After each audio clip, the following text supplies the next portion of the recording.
We're live on YouTube, and now we're going to try to go live on Facebook too.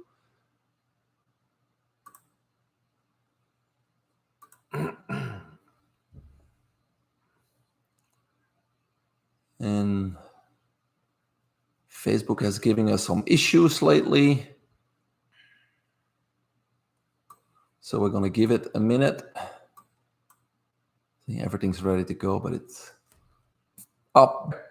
Better luck than the other day. So we are on Facebook, YouTube, and also on my website, mvtonline.com. Thanks for joining us this afternoon. It's kind of rainy here in Florida, but I guess we needed it. Yeah. Today we got a very special guest and also a topic that I'm not too familiar with, so I'm going to learn myself a lot today. We have with us Michael Kane. I'll introduce him quickly. Mike's local here in the Daytona Beach area. He has studied and trained with many insightful teachers and mentors in his area. He's a trained mindfulness and personal development coach and a somatic experiencing practitioner. We'll explain later what that all is about. Specializing in trauma resolution, and we'll talk about that trauma resolution today. He also performs body-centered somatic therapy, SE, somatic experiencing healing touch, and he's also an emotional connecting facilitator. So lots of stuff in this area that we all want to learn a lot about. He has over 15 years of experience as a meditation teacher. I actually went to one of his classes. And he's also the author of the book Pointing to Nothing, which was published in 2015. We'll learn a little bit more about that also. And he also is the founder of the Natural Meditation Community. Is that here local, Mike? Mm-hmm. Very good. He's a member of so many associations, too much to mention. But if you want more about his credentials and his services, visit his website, naturalbody.com. Bodhi spelled B-O-D-H-Y, naturalbody.com. Welcome, H-I. Yeah. That's what I said, B-O-D-H-I.com, naturalbody.com. Yes. Welcome, Mike. How are you today? Great. Thanks for having me. Excellent. Before we dive into this exciting area of natural medicine, tell us a little bit about yourself, where you grew up, your family, etc. I grew up on the west coast of Florida, Fort Myers area, and lived there for many, many years, and moved to the Daytona Beach area actually in the 80s to go to school. Uh-huh. And as far as family, I met my wife pretty soon after I left school and moved to Miami, lived in Miami for a while. Okay. And then we ended up back here again. And you ended up back here again. Yeah. And you do have a son, right? I do. I have a son who's now 12. He keeps you busy? And he keeps me very busy. I actually have another son who's 23. Okay. So two sons. And again, we live here in the Ormond Beach area. Yes. Yeah. Now, how did you get involved with this natural healing, especially not just the body, because most people focus on the body, but you integrate body, mind, and spirit. So what got you involved with all of this? Well, I originally went to school for psychology and really just didn't feel the Western psychological model. It didn't feel right to me. It didn't resonate with me. And and at the time I was already getting into mindfulness. This was, 25 plus years ago, yoga, mindfulness. And so there was a lot of work going on already with tracking in the body and realizing that the mind is a very small part of the whole brain. Yes. The body is really the brain. And that the physiology was really important piece in healing, mentally, physically, spiritually, that you could actually go in a very top or bottom up approach instead of the top down approach. Mm-hmm. The top down approach is wonderful, but it didn't work for me. It didn't make sense to me. It felt like one needed to go from the bottom up. Upstream, in the sense of physiology, emotion, mind. I get it. Now you do have a business, Natural Body Wellness, And I mean, it seems to me that, you know, with all the certifications and stuff you have, it seems to me it would be a difficult way to make people, to educate people on what you do, and then help them and actually survive that way.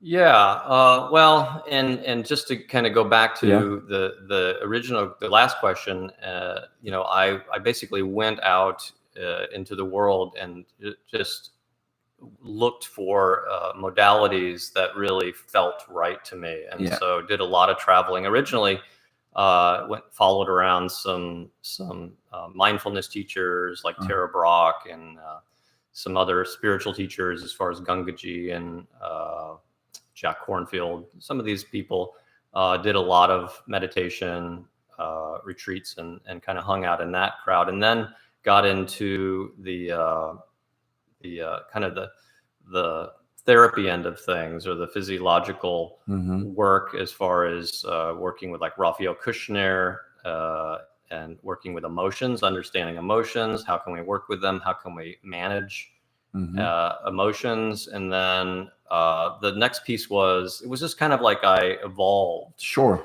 Like I worked through something, and then I felt like there's something missing, and then I would search for the next thing. Yeah, and then I really found it with Peter Levine, who was really the kind of the grandfather of trauma work. And there was a time not that long ago, you know, a couple of decades ago for sure, that when you came in with trauma or some kind of emotional or physical trauma or mental trauma, that there's there's not much we can do about that. Here's some meds or something like that. Certainly not in conventional medicine. Yeah, certainly. And so Peter Levine really revolutionized the way in which we could treat trauma in a physiological. Because in our conventional world here, I wouldn't even know where to go to get certified or training in these types of things. So you really have to actively look for those people and learn from them. Yeah. Right. And that's why, are there many practitioners like yourself, like here in the US or the state of Florida? Not in Florida. There's not a lot. I mean, I don't know how many now. It's getting better for sure. But I mean, there's a handful, a lot of practitioners down in South Florida, not a lot of practitioners in this area. There's a couple, or there's a few in Orlando, a few in Gainesville, maybe Jacksonville. But in this area, you're the only one here. And that's why we want to do this podcast too, because I would think, you know, basically all of us went through some traumatic experience through our lifetime, and it's holding us back consciously or unconsciously. That's right. And so, you know, practitioners like Mike here, they can help you work through it and release all that and move on with life, right? And so we're going to talk about those things. But we talked about that name Bodhi. What does that mean? Bodhi means awakening. It's pretty simple. It's this natural awakening is really what the natural Bodhi means. Okay. It's the word that, you know, it's a very Eastern word, you know, the Buddha, Bodhi, the Bodhi tree, and it simply means awakening. Awakening. Yeah. So does it mean awakening of your own innate healing properties of your own body? It's a nice way to speak about it, actually. I mean, it probably has there's different ways to experience that. I think it's relative depending on where you are. You know, freeing the self, the one from the mind is a really important piece. Working through trauma and emotional and physiological things, that it's really about how can we become more alive and more awake and more whole. Exactly. Yeah. And live in the moment. That's what I have a lot of issues with. Right. Is enjoying today, because I'm a guy that's always been, you know, looking in the future, and I'm going to do this and I'm going to accomplish this. And that future never comes because you keep working. So we're just, you know, spinning our wheels. And I have the knowledge that I need to change that. But I certainly do need more help with living in that moment too, and enjoying and being aware of everything that I could be right now. Yeah, no, it's super, super important. You know, one of the things that a lot of science has shown recently is that when you are lost in thoughts of the future or thoughts of the past, there's a good chance that you get into ruminating or worrying.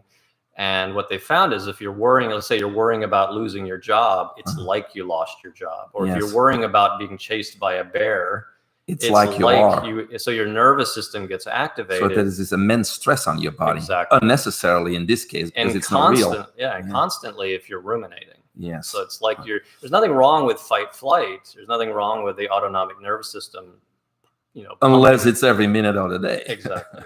It's meant to be there when you need it, but not all the time. So we're talking about trauma. Trauma then creates stress, and that's probably where that word post-traumatic stress come from. Mm-hmm. So how does post-traumatic stress affect us, body, mind, spirit, Mike? We'll kind of break it down. So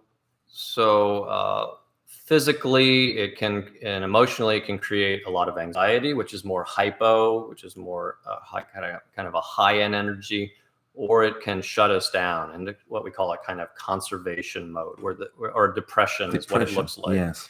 And depression is really a kind of circuit breaker in the system. So a lot of people say, well, that person has no energy, they're depressed, but in reality they have too much energy, because emotion creates energy, stress creates energy.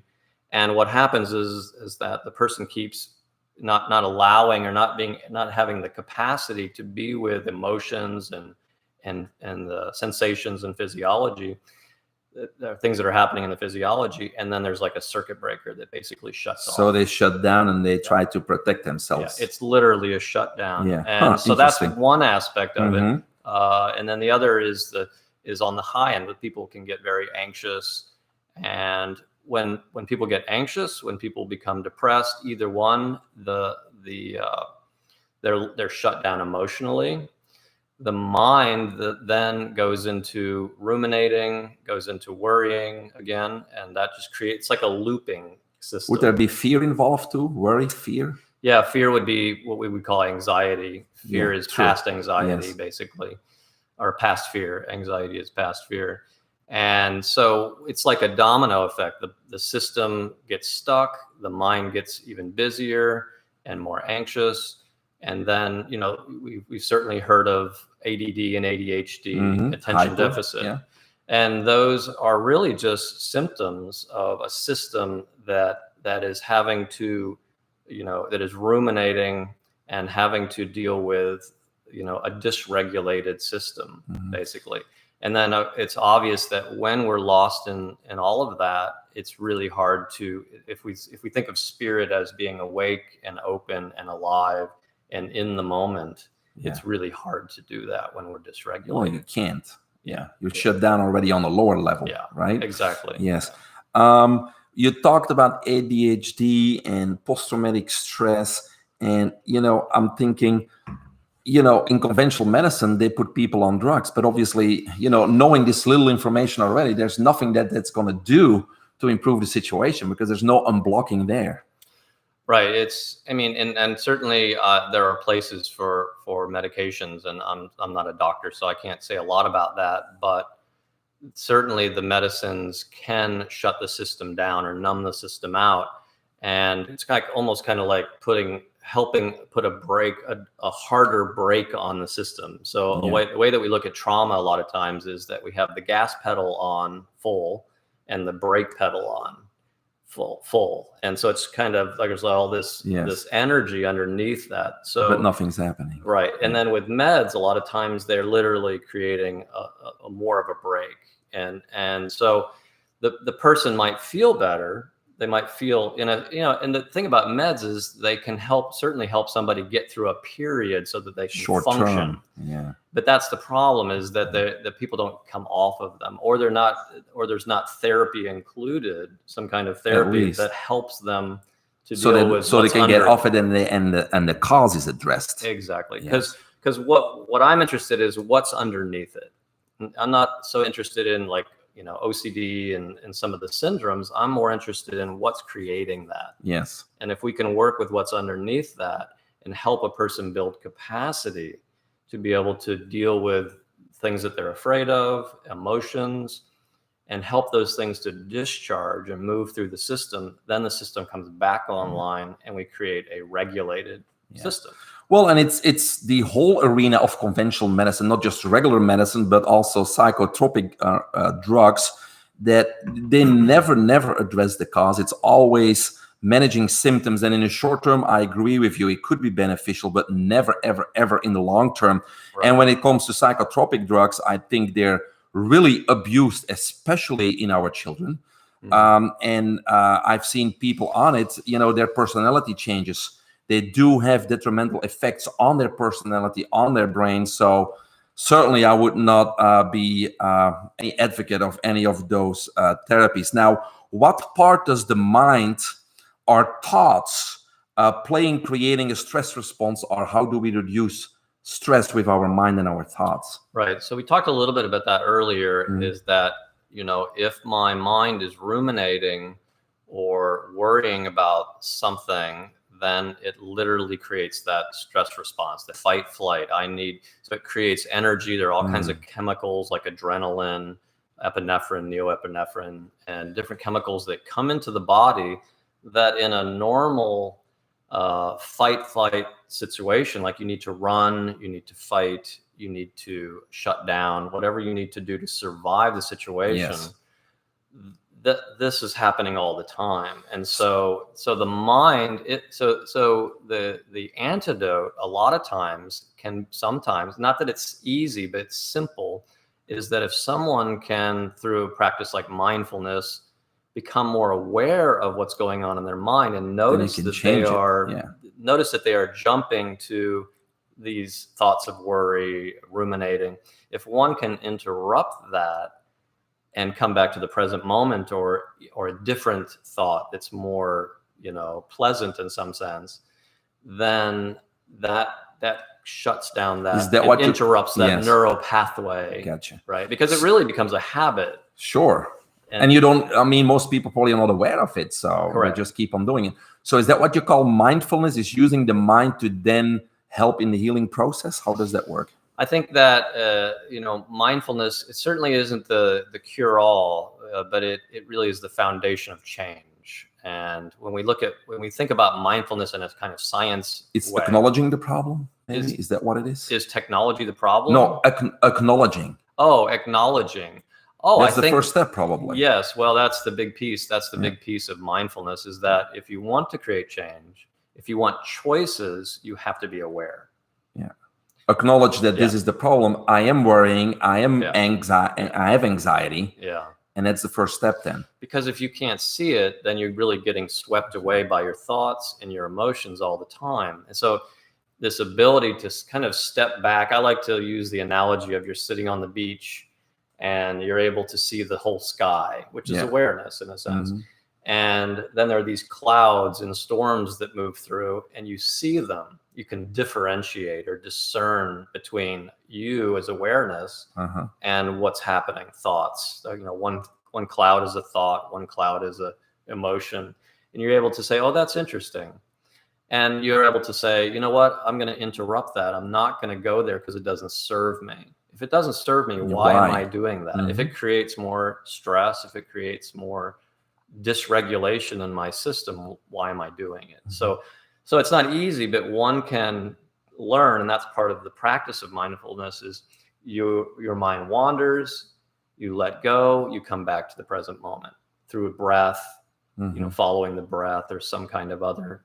So you have many techniques, therapies to really help people practice mindfulness so they can get out of that habit and be aware of it and stop that.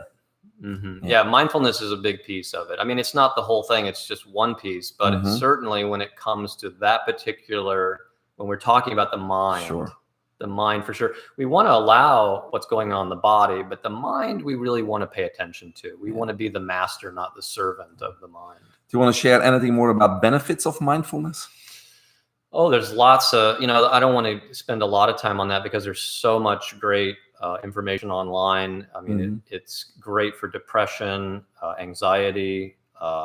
Anything that's hypo or hyper, I would say. Anything that's out of balance. Again, because if you're able to come into the present moment, you're able to not be lost in the story of stress or the story of dysregulation. You're able to shift things. So what is depression? Well, it's an overwhelmed system. And so if I can begin to be here and not lost in that loop of emotion and thoughts, then that's already a very powerful Is it thing. kind of a way of dissociating yourself with your problem?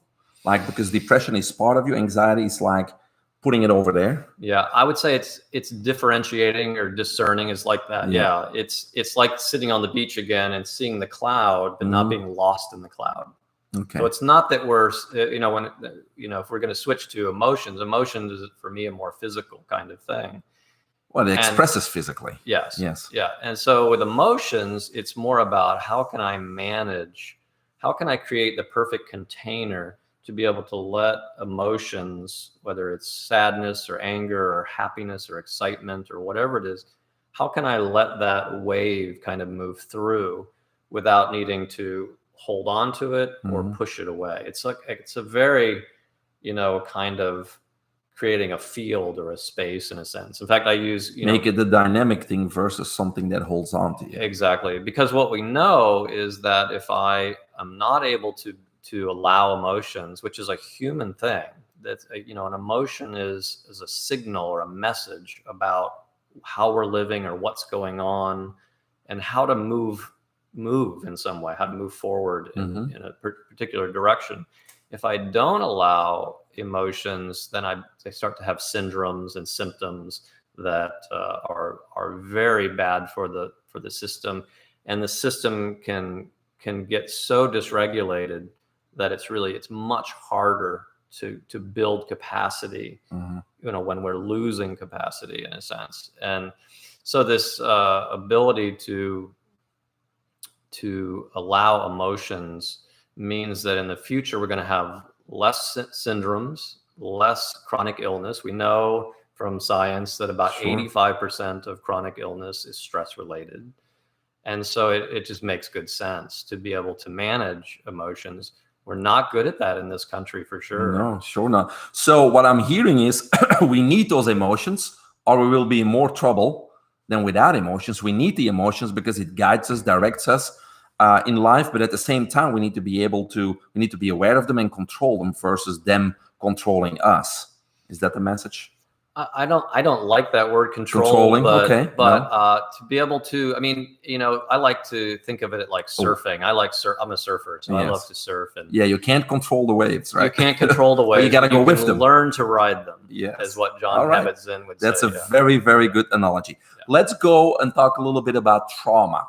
Okay, there's a difference between developmental and shock trauma. What is the difference?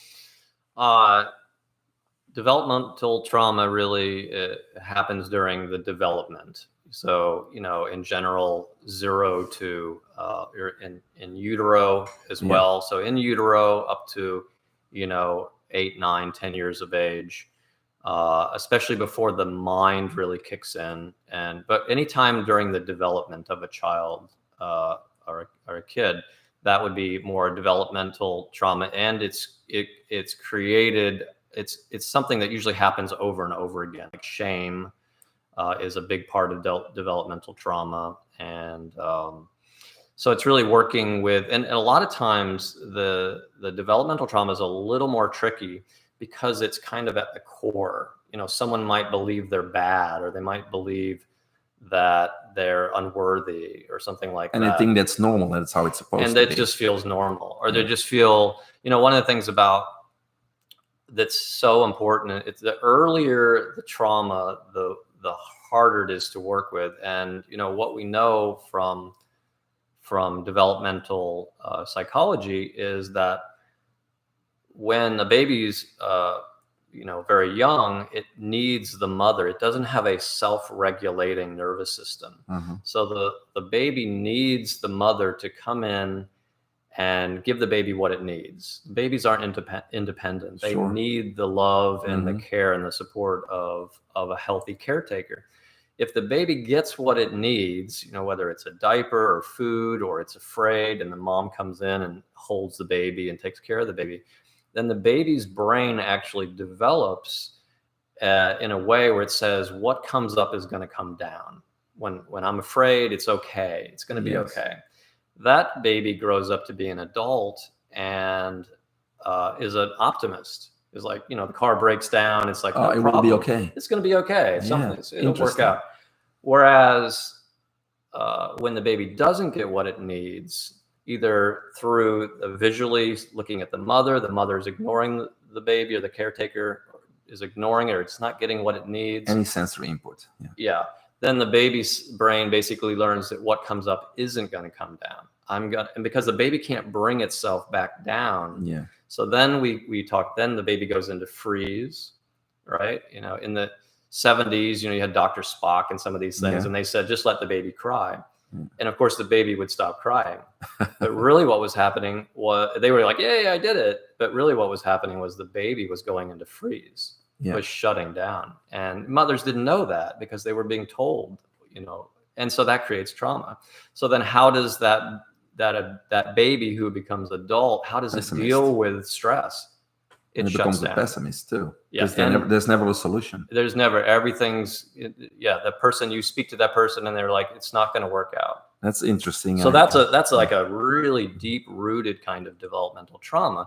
The good news is that you can, because the mind has a neuroplasticity to it, you can change that. You can shift things. You can help the nervous system get what it didn't get and shift it, and so that the person still train it and train it really. Yeah. And it's through the physiology that we do that. It's through feeling. Like if I imagine right now being held by a mother, you know, or some kind of experience where I felt like I was really supported, I will start to feel sensations in my body. If I track that and I really hold on to it and track it and feel it in my physiology, that changes the brain.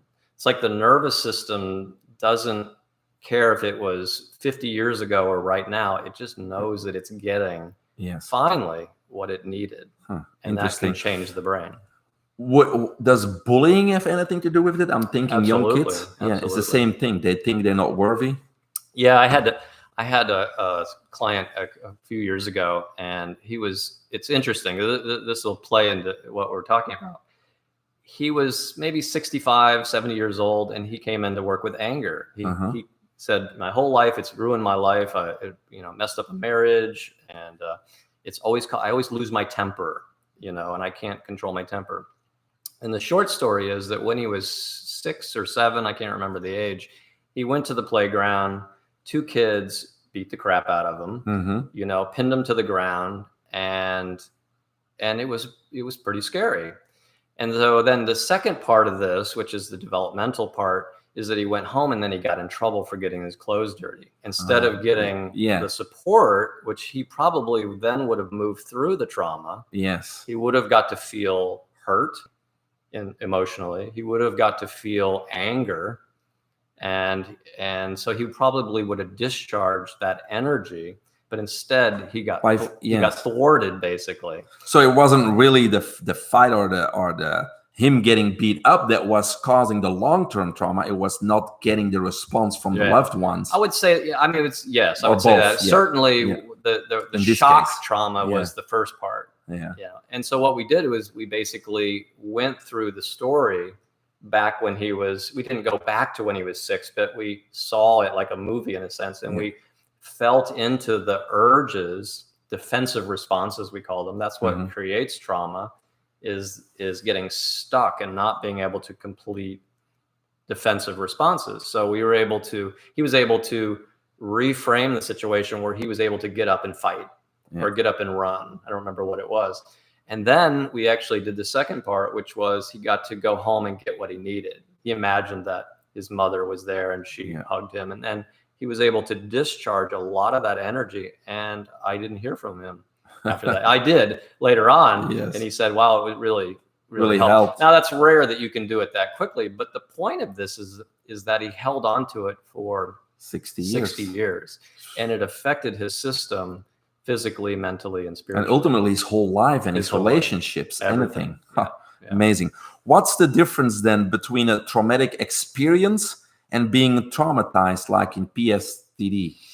Right. So that's kind of what we were just. It's kind of like what we're, just talking about. If a system has if someone is quite regulated and let's say they have a car accident and they're able to sit on the side of the road and allow the body to shake or to move, to cry, whatever it is. If the person gets good support and they're able to not shut down, because this is what happens is the mind, the reason that humans get traumatized and animals don't is because we have self-awareness. That's right. We have this mind that's great, but it also gets in the way, and it doesn't allow us to feel the trauma energy and complete and discharge, because it was so scary we get locked up in a sense. Yeah. Whereas animals, after they've been, a gazelle has been chased by a cheetah, life goes on. It finds itself a safe place, and then it shakes the trauma off in a sense. And then it goes back to the watering hole with the lion or the cheetah, and everything's fine. Yeah, this awareness can help us and also begin detrimental. The same with our health, the things that we eat. We know what's healthy and not healthy, yet we have the freedom to choose our response. And that can be beneficial or detrimental to us as human beings. If we're aware. Yes. If we're aware, we have the choice. Yes. But we do. Yeah, we do. We do. It's a paradox. Yes, right? exactly. It's such a paradox because, it's like freedom is we right can choose here. our response to any situation. Right. Yeah, that's correct. Yeah. What strategies, because we're still in this pandemic, supposedly, right, of the COVID-19, what strategies and practices can help us deal with these current challenges of this whole pandemic and situation? Because a lot of people are stressed. Yeah. They don't know what's coming. It's the uncertainty of jobs and money. The kids are home. There's a lot of things happening. Yeah, wow, that's a big question, and I'll try to make it short. But I'll give some useful things. Sure, yes. I mean, the first and I think the most important thing is not to try to make it different. That's the thing that creates a lot of anxiety is, in some sense, consciously or consciously saying I shouldn't feel anxious when I'm in the supermarket. Yeah. Or I shouldn't be worried that things are weird right now. Things are weird right now, and we shouldn't try to make that different. And if you're feeling anxious, what tools can I use to allow the emotions? Some of the things, like for the doctors and people, first responders, it's unbearable. And so it's almost like, how can I bear the unbearable? Even for some people, it's not by holding down things. It's by what tools can I use to create a better container so that this stuff can move through me and be discharged or be completed in the sense of an emotion. So that's the big piece, is not trying to make it different. I mean, I go into the supermarket, I feel bracing in my body because there's an unforeseen threat. Whether it's true or not, doesn't matter. My nervous system it can't see it. And people are wearing masks, and it's weird. And there's a lot of shift going on in the world. Sure. It doesn't matter if you're conscious or not, it's still there. So I don't stop that from happening. I just work with it. I might just say, like surfing again. Exactly. Gotta go with the wave. And then when I get out in my car after I've been in the supermarket, I give myself 3 or 4 minutes to allow things to discharge, to settle but some of the tools that we can use. So movement is really important. And it's something that, like, a lot of times when people start to get depressed or over anxious, they shut down. They start texting, they start watching a lot of TV. They don't move. Right? They don't move. Exercise is huge. Even just movement, like those of you that are online right now, just moving joints. Bracing in the body happens through joints and into the muscles. So if I can move my fingers, my wrists, my elbows, my shoulders, my neck, even my if jaw. It's an isolated movement. Yeah, just getting, simple stuff. Like, even try this when next time you're feeling a little bit stressed, start to move the joints, toes, ankles, knees, hips, of course, a lot of stress held in the hips. You start moving and you'll notice that there's a deep breath that comes in.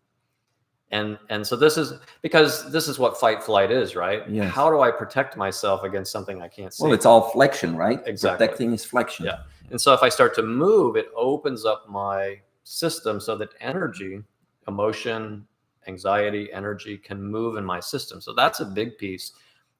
Take a walk around the block, go to the beach, do some exercise. That's a big piece.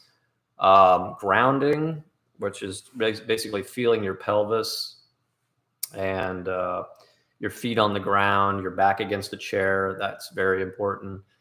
Orienting is probably one of the simplest but most beneficial things for the nervous system. Nervous system regulation happens through seeing, hearing, sensing.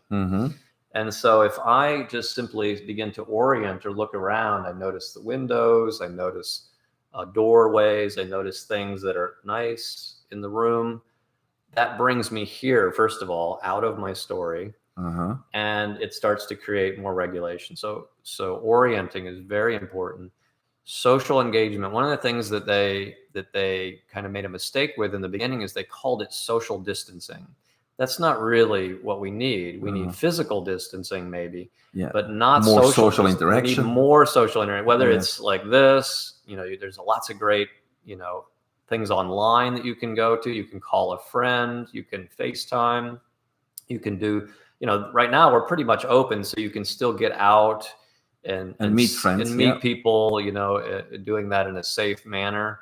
But that's really important. Social engagement is, the three things that we have to have, the three needs, basic needs are, food, water, a roof over our head, and social interaction. And it's true. That's why we always like to go out. It's not to drink that beer. I think it's to interact with people and talk, whether it's about what's coming or the present or the past or what happened in people's life, because we're not thinking about our stress or our problems at work or at home, right? Yeah. And so I think that's why we feel good when we interact with people, because we're not in that stressful moment. That's right.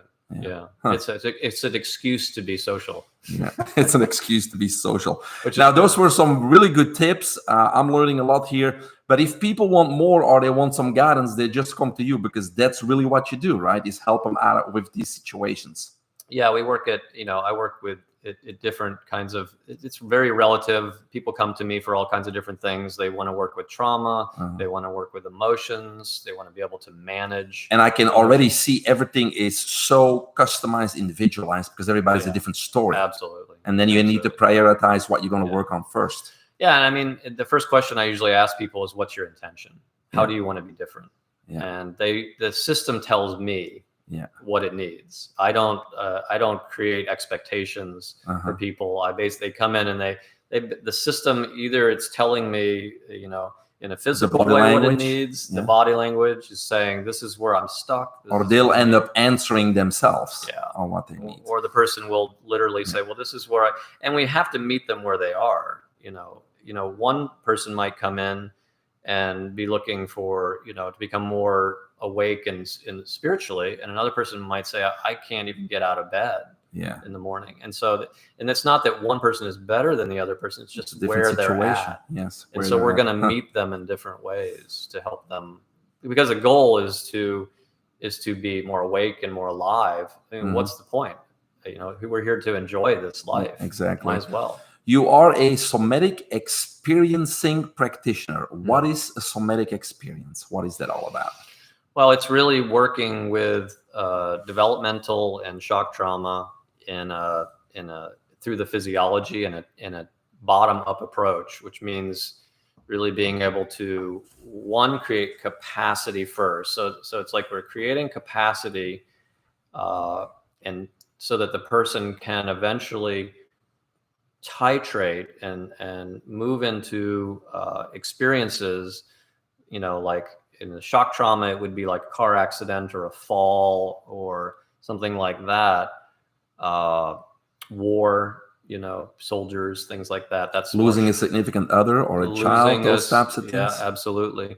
Whereas developmental trauma is, as we talked about earlier, early on. So when you lose a significant other or a loved one,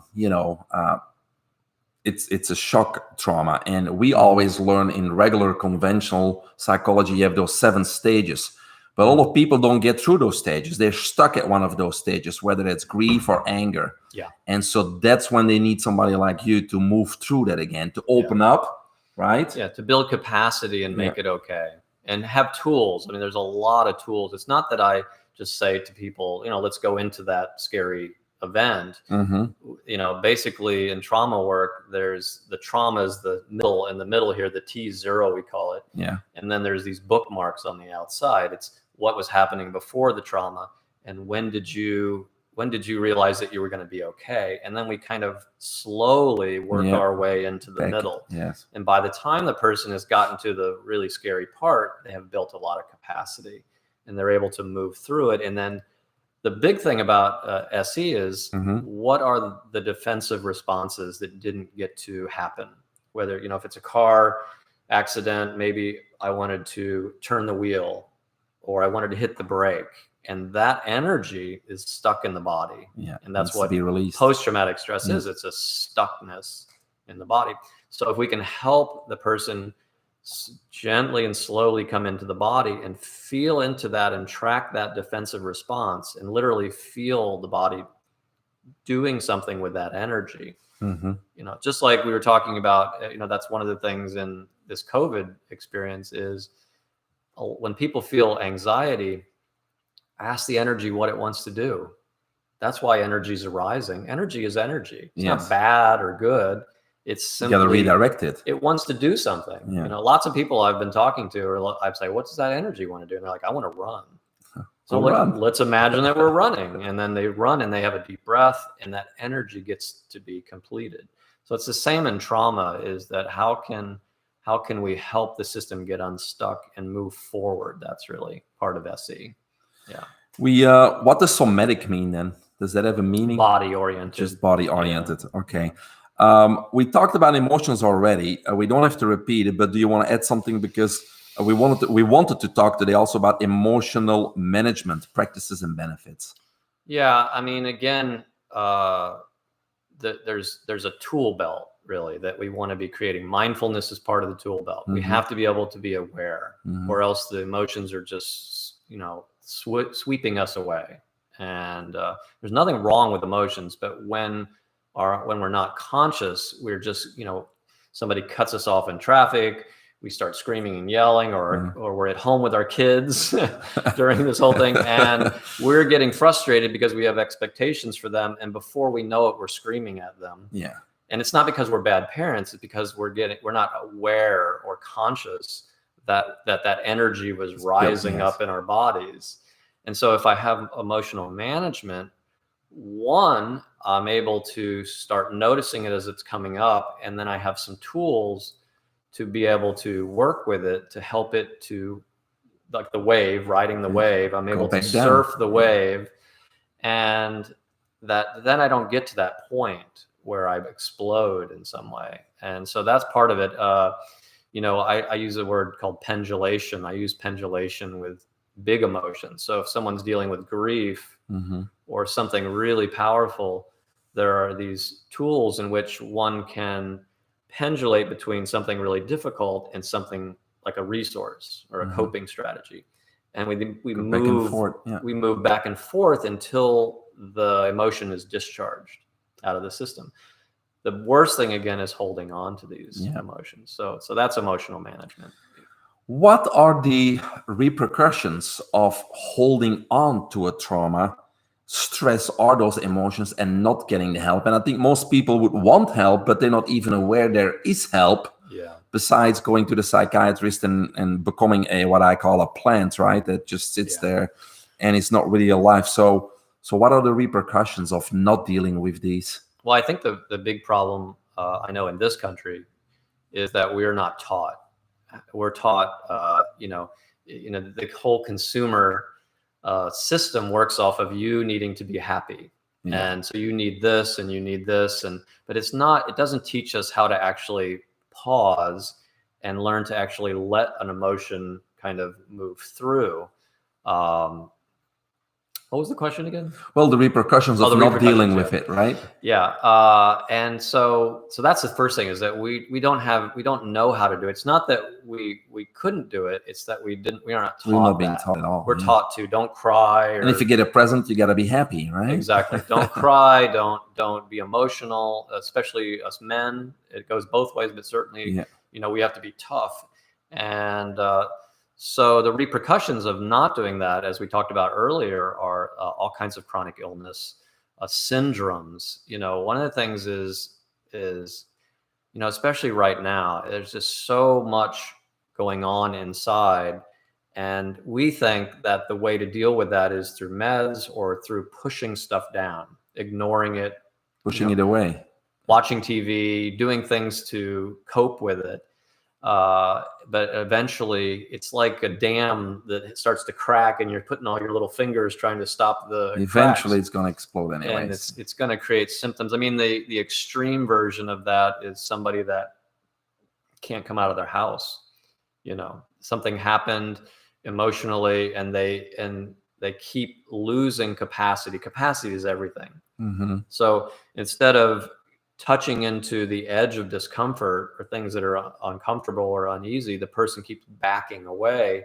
And eventually the extreme of that, which is a syndrome really, is that I become, compulsive in some way, or I can't come out of my house.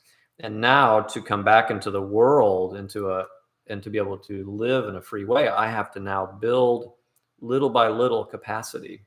Yeah. Again, that makes sense. To be able to just come out of my house, right? And so that's the thing, is we don't want to get in that place. No. We want to learn to be able to be with the, as in the Eastern traditions, they call it the 10,000 joys and the 10,000 sorrows. Yeah. So it's a mixed bag. You can't just go towards the joy and the happiness and ignore the difficult things, because being human is difficult. It's both. Yeah, for sure. It's challenging. Now, what methods or different methods do you use in your work? We've certainly talked about a few of them, but can you expand on that? I would say mindfulness. I would say emotional connection and management. I was, before COVID, I'm trained in working with developmental trauma through touch. So I do touch, what's called somatic experiencing touch. And also the trauma work, the trauma resolution work. And those are mostly the... So what are the most common conditions that you treat now, or the people that come to you? I would say that most of it is trauma. Most people that are really stuck in some event, whether that event was prolonged as far as developmental trauma, something that happened with caretakers, or something that the person wasn't getting what they needed in some way, or shock trauma. I work a lot with, I work with veterans. I work a lot with car accidents, stress, accidents, and then grief. The kids. I work with a lot of ADHD, those type of things too, or not really? Yeah, in our work, we don't really call it that. We just say that the person is dysregulated. Yeah, sure. For me, I believe that if you have kids that are, I don't particularly work with kids myself. I send them to a couple other people that I know, but generally, it's a dysregulation. There's something going on underneath. And the thing about, birth trauma and things like that is they're not seen. It's not something that's known till later on in development that there's even something that it shows up. And it's not even something that anyone did wrong. It's just that birthing can be really challenging, or even in utero, something can happen. Cord gets wrapped around the neck. In the old days, they used ether, and so babies were born not breathing. Yeah. And that created a lot of trauma. And so it didn't show up till later on. So now what about, because from my point of view previously, and I'm learning a lot here, but if I looked at ADHD and children, many times I would say, like, I wasn't obviously thinking about the mind, but I was thinking, well, maybe they get too much sugar. They're having the wrong diet. So first of all, kids are supposed to run around all day. Now you're giving these loads of sugar, so now they're hyper, and then we're asking them to sit still all day long in school at a bench for 8 hours. So to me, that would be, abnormal, the school system having these young children sit there for 8 hours. So does it have to be a trauma, or could it be just like a result of our society pushing things on our kids, the wrong foods? And obviously, kids are designed to walk, to run around all day long. They have the energy to spend, and we're forcing them to sit down for hours.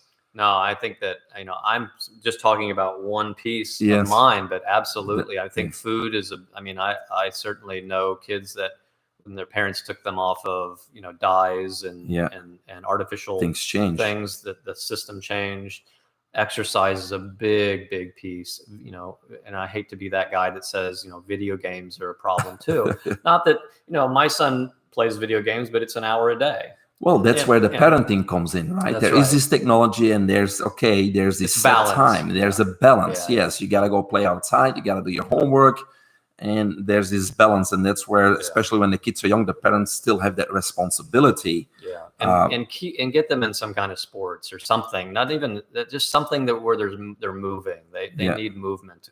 Go for a walk every evening. And they're gonna argue and they're gonna hate it. But a lot of times, that's what compassionate parenting is about.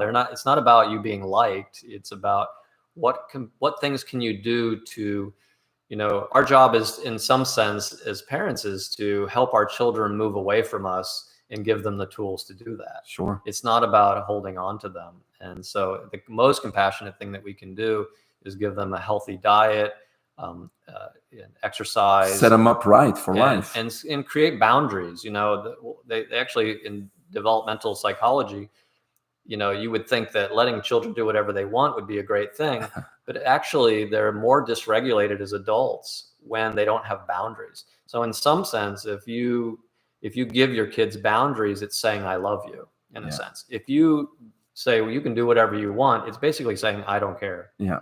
It's true. No, I agree. And kids, 100%. not the kids would agree to that, but that's really what it's like in the system. It's like, and later on, they may realize that too. Yeah, later on, yes. Exactly. Yeah. So you do all those things at your practice. I went to a meditation class. So you still do the meditation classes and those types of things too, or not? Yeah. Right now we're doing. So that's a kind of separate thing. That's the natural meditation community. We are doing online. We're still online because of this. Yeah. Pretty soon we'll probably we were meeting each week at the UU, the Unitarian Universal Building in Ormond Beach here. Mm-hmm. And we'll probably at some point come back to that. I think I'm still going to do it online even after that. So I've been offering it on Zoom or you can Facebook. start doing both, right? I mean, exactly. Yeah, no, that's great. And then I was teaching a Thursday class once a month, first Thursday of the month at Renew Yoga Studio. That's where I've been. Yeah. Very good.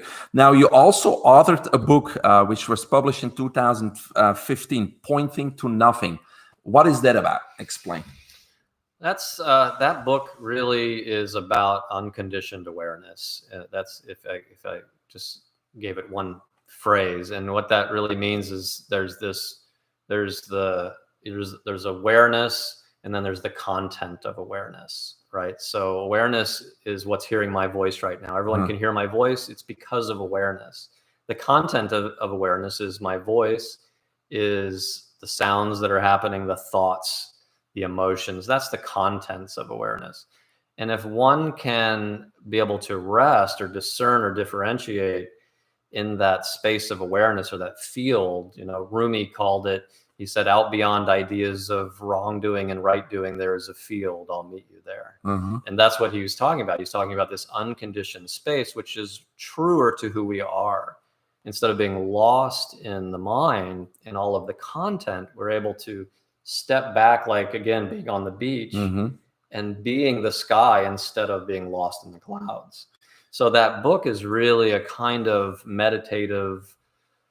It's kind of two things. It has a bunch of images in it, and the images are like koans in a way, if you know what that is. It's like in the Zen tradition, you basically, ask a question until you just give up. And and in some sense, that's the answer, is that, it's this space that it creates. And at the book, these images that are alongside these quotes and meditations, you look at the image and they're abstracts. And when you can let go of needing to know what the image is, because a lot of then you end up in that space. Then you end because up there's no rationale to it anymore. Exactly. You just give up. The mind just gives up. And a lot of the book is in the quotes and the meditations are about that. So most people would get frustrated probably because they don't have that answer. Exactly. And frustration is part of the journey. Yes. Yeah. At some point, you just get so frustrated, you give up. You give up. And that's where you want to be. That's it. That's interesting. That's the thing, is about getting the mind to thin out. Where can people find the book if they're interested? Right now on Amazon. Amazon.com. So it's called Pointing to Nothing by Michael Caine. Excellent. Is there anything else you want to share with the viewers today that we didn't touch upon, maybe? Just to be gentle with yourself. There's a quote by, I think it's Lao Tzu, something like, water is the softest thing, yet it can penetrate earth and mountains. That's right. And so, don't be so hard on yourself, on your kids, on your partners. It's a really challenging time right now. And bring a lot of compassion and kindness into your life, because it's not easy, and it's okay that things are weird. In reality, we've always been right at the edge of uncertainty and change, and we just didn't realize it. And this is just a big uncertainty. And so the more that you can embrace uncertainty, the freer you're going to be, the happier you're going to be. No, and that's a good point too, because I also believe the more you give, the more compassionate you are, the more you be affectionate and tolerant of people. You're healing yourself at that same time. You're not just, being nice to other people. Actually, you feel good about yourself. Even opening a door for somebody when you are in the situation while you kind of have to. How do you feel after, right? Much better. Thank you for that. That's really, and that's part of social engagement too. And what we know from science is that if I start to help somebody else, I come out of my story. Mm-hmm. So if my story isn't great, but I start being compassionate and helping other people, I come out of my story. Yeah. So you're not worrying anymore about what you were worrying about. And it feels good. Yeah. Yeah. It feels good. Now I have an explanation of why it feels good. Yeah. I didn't have that. And then my part, the somatic part, is and track that in the body. Yeah. Right. Because that's how it actually changes the brain. Yeah. Is by tracking the physiological, and that requires a little bit of skill and input from you, because there's the knowledge, then there's the skill and the willingness, right? So those three components. Yeah. Thank you very much, Mike. You're welcome. People can contact you, obviously, on your website. Yeah. Which is naturalbodhi, bodhi.com. Is there any other way they can contact you? You can reach me by email at mk@naturalbodhi.com as well. mk@naturalbodhi.com. Yeah. All right. Thank you very much for listening, and hopefully this was useful. Again, choose health freedom.